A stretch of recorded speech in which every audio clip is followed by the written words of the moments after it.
नमस्कार दोस्तों, कैसे हैं आप सभी लोग।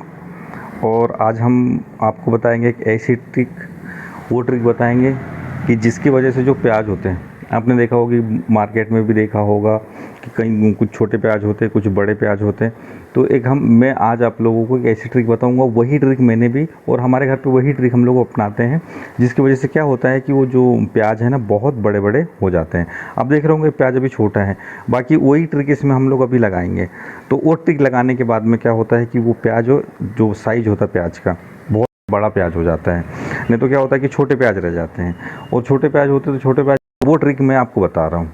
क्या होता है कि जब हम प्याज लगाते हैं, प्याज और इनकी जो लंबाई है, जो इतने बड़े बड़े हो जाते हैं प्याज, यानी इसका पौधा जो प्याज का है, ये इस साइज़ का हो जाए, तो इस पौधे को क्या करना पड़ता है कि इसको है ना ऊपर से हमको जो क्यारी है, बाफा है, जो हमारा बाफा होता है, उस बाफे में हमको पानी देना नहीं है, यानी बाफा सूखा रखना है। तो जब से ये सूखा बाफा रहता है, तो उसमें क्या होता है कि ये अच्छे से ये टूट जाता है। इनका जो ये पुंगा होता है ऊपर का, जो इसमें जो पुंगा निकलता है, इसमें से जो फूल आता है, उस पुंगे के यानी प्याज के जो तना होता है, तने के पास से इसको क्या है, इसको तोड़ना पड़ता है। तो अगर हमें यह तना तोड़ देते हैं, तो तोड़ने के बाद में क्या होता है कि इस प्याज की ग्रोथ अच्छे से होने लगती है और ये मोटा होने लगता है प्याज ये। तो इसका जो ये तना हमने तोड़ दिया, तो इसका तना तोड़ने के बाद आप देख रहे हो कि इसका तना, मैंने अभी पैर रखा था तो ये टूट गया।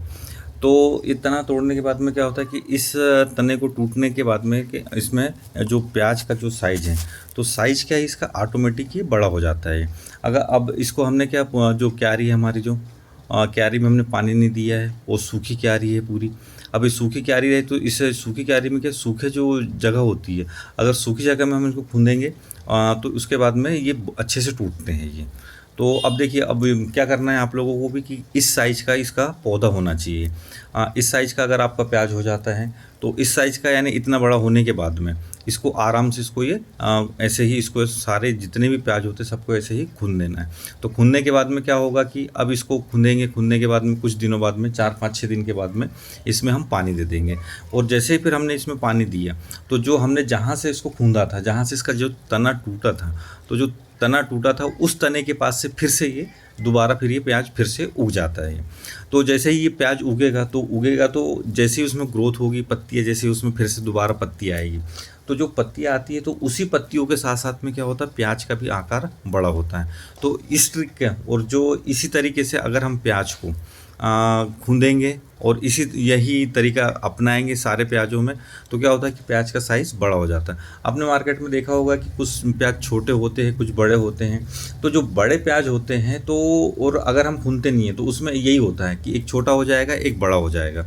तो हमेशा क्या होता है कि जब हम प्याज लगाते हैं तो उस प्याज को इस तरह से खून दो, तो खूनने के बाद में क्या होता है कि वो उनका सारा जो जितने भी प्याज है ना, सबका साइज एक जैसा हो जाता है। यानी जो बड़े हैं तो बड़े ही बड़े होंगे, है ना, छोटा सा वो साइज उसमें नहीं रहेगा।